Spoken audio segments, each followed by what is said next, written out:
Hi, my name's Michael Williams and welcome to ChideStudyPress podcast number 7.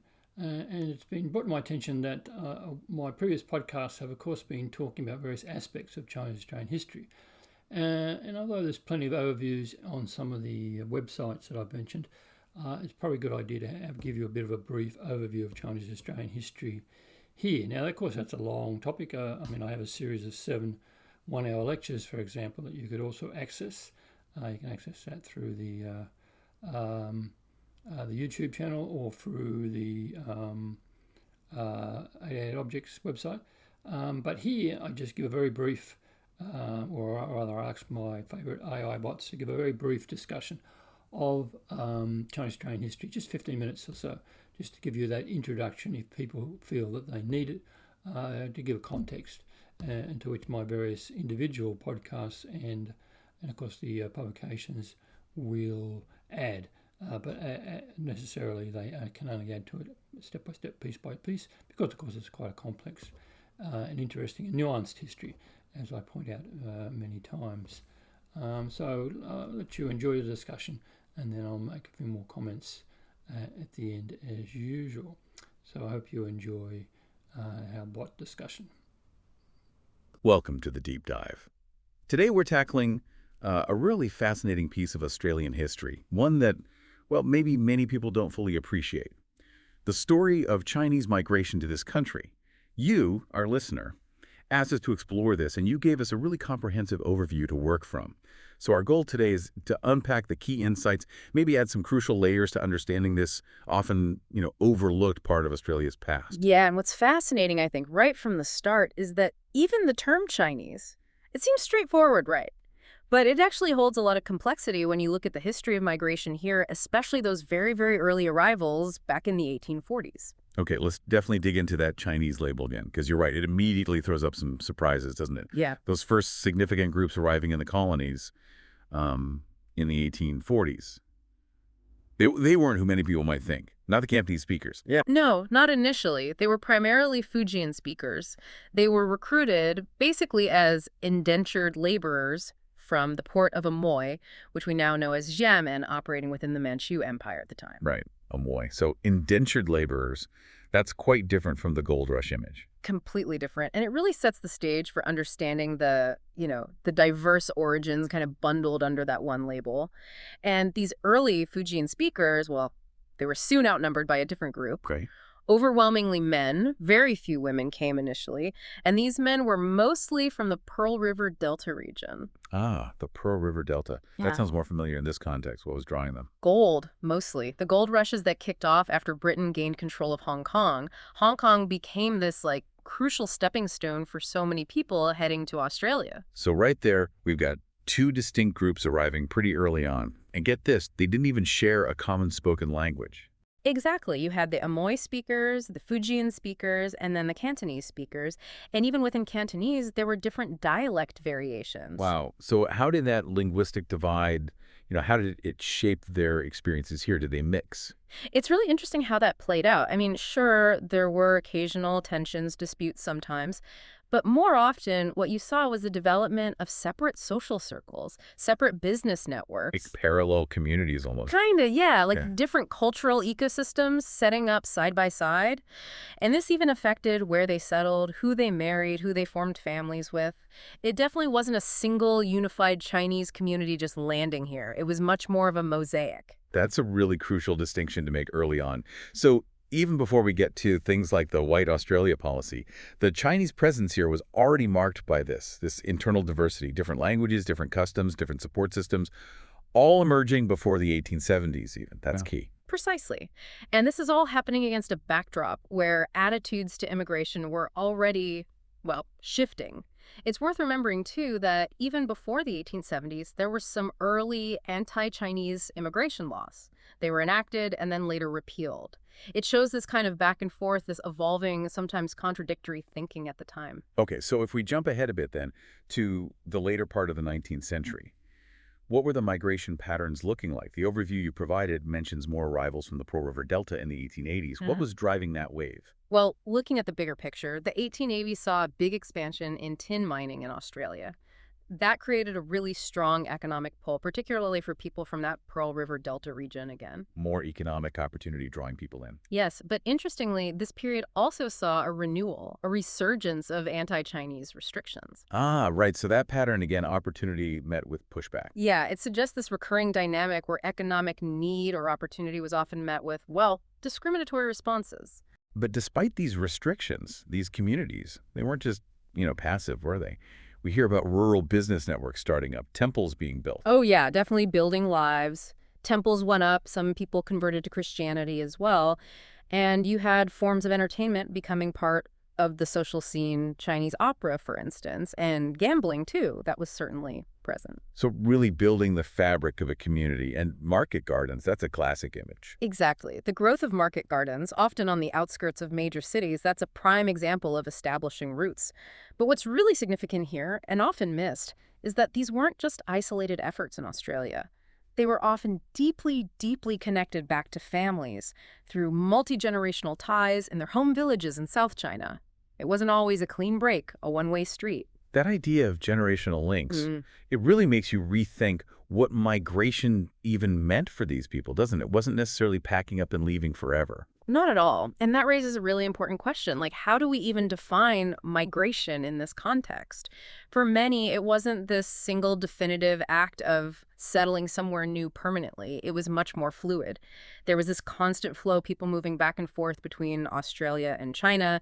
You had children being raised back in the villages and then maybe returning to Australia later. Families maintaining incredibly strong bonds across huge distances, across cultures. And then looming over all of this, you have the White Australia policy.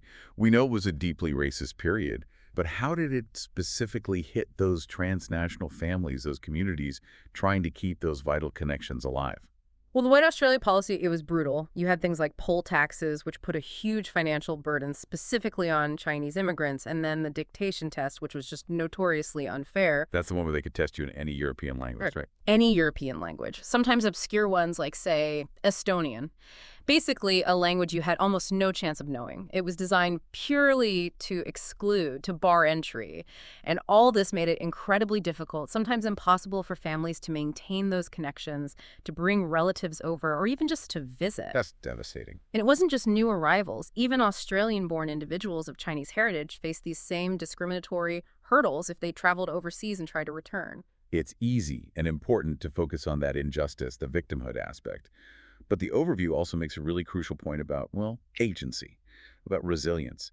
It urges us not to just see Chinese Australians as victims. Can you expand on that? Yes, that's a vital nuance. Acknowledging the racism and its impact is absolutely essential. We can't downplay that. But it's equally important to recognize the incredible strength, the ingenuity, the resilience of the Chinese family structures and business networks. These networks were absolutely instrumental. They allowed communities to keep supporting families back home, to educate children, to maintain cultural identity and connections, even when facing pervasive discrimination. So they found ways to navigate, to survive, even thrive despite the pressure. Exactly. They weren't just passively enduring, they were actively building and adapting. And maybe by focusing only on the discrimination, we risk kind of whitewashing the history, overlooking the significant contributions they made over generations, contributions way beyond just market gardening. Precisely. That focus on victimhood can inadvertently obscure the rich history of contribution and community building.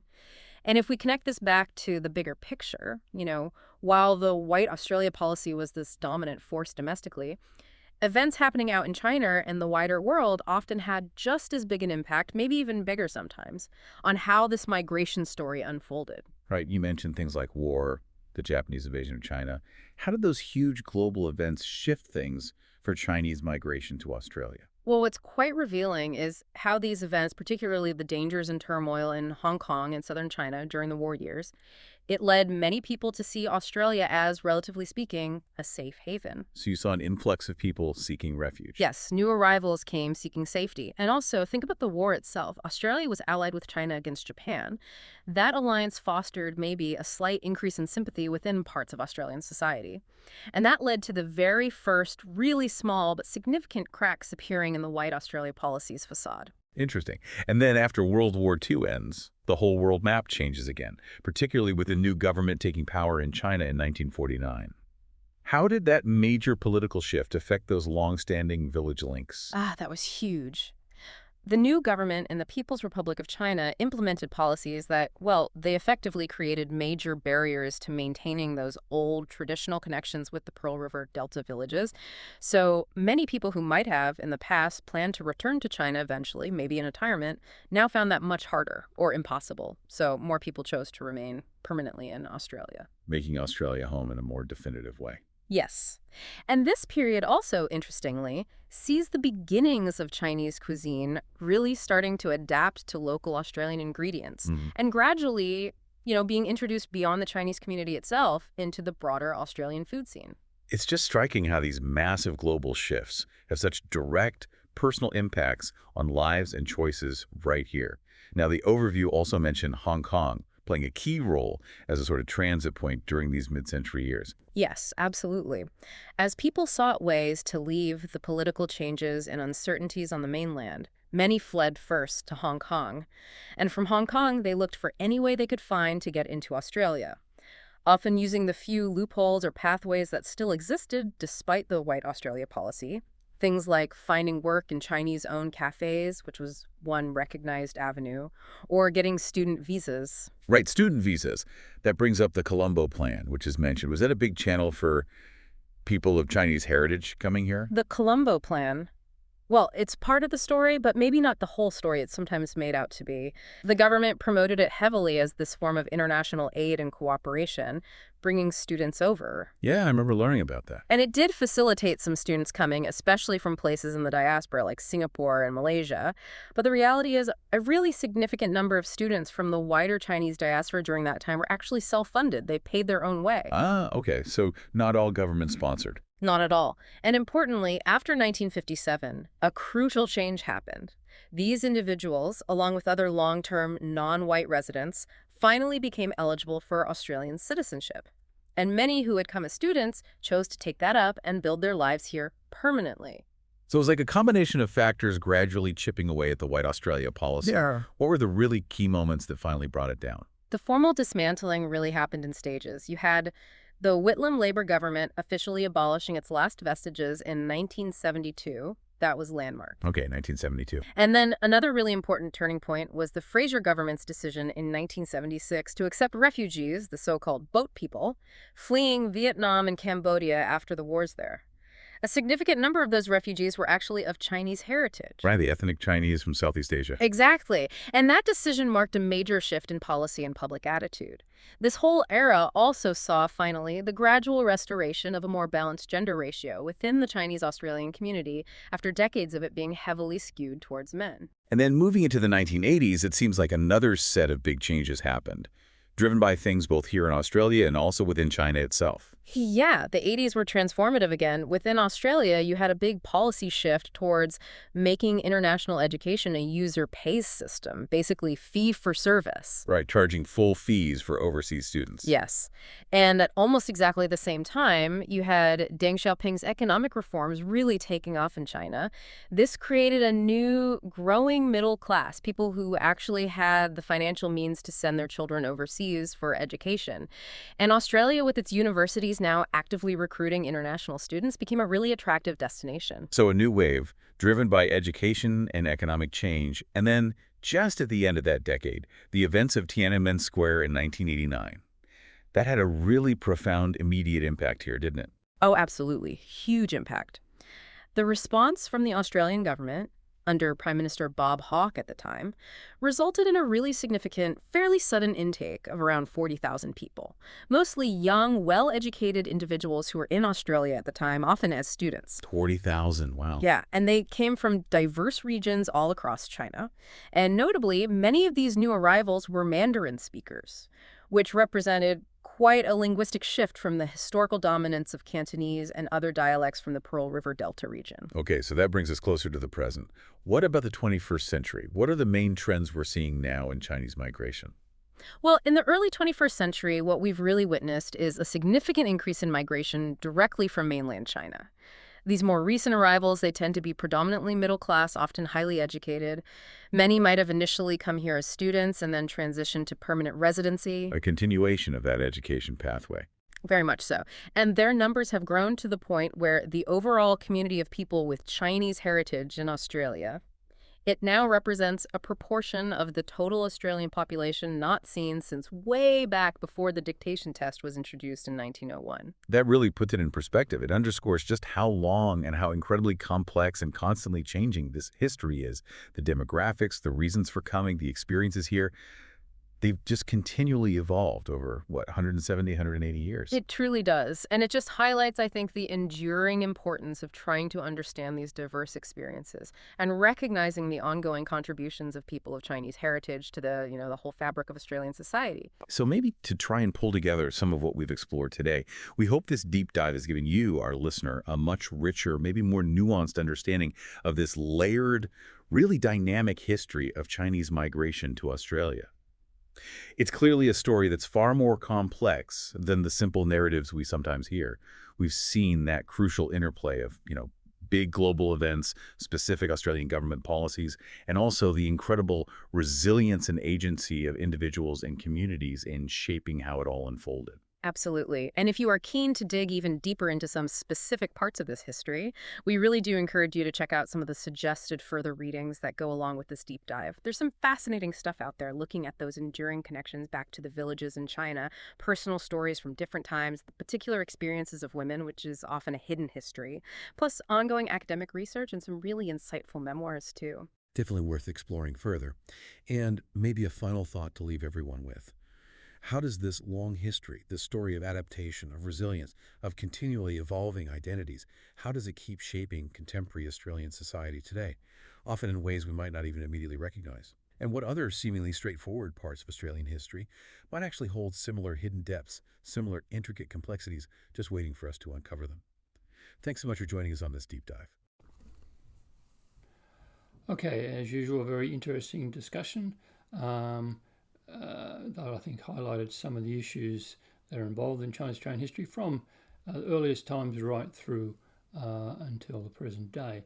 And eventually, if you listen to enough of these podcasts, or I manage to make enough of these podcasts, we'll cover various aspects that have been mentioned in that discussion. But in the meantime, that could give you something to go on with. And if you want to learn more, as I said, there's some selected readings there that you can find on the 88 Objects, Chinese-Australian History and 88 Objects website.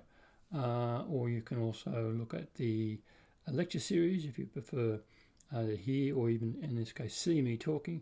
That's on the YouTube channel. Again, look at ChideStudyPress, and that should bring you back to that. If you have any trouble finding what I'm looking for, or you want to ask any questions, write to me, Mike Williams at ChideStudyPress@gmail.com. So again, I hope you enjoyed it, and I'll be back soon. Goodbye.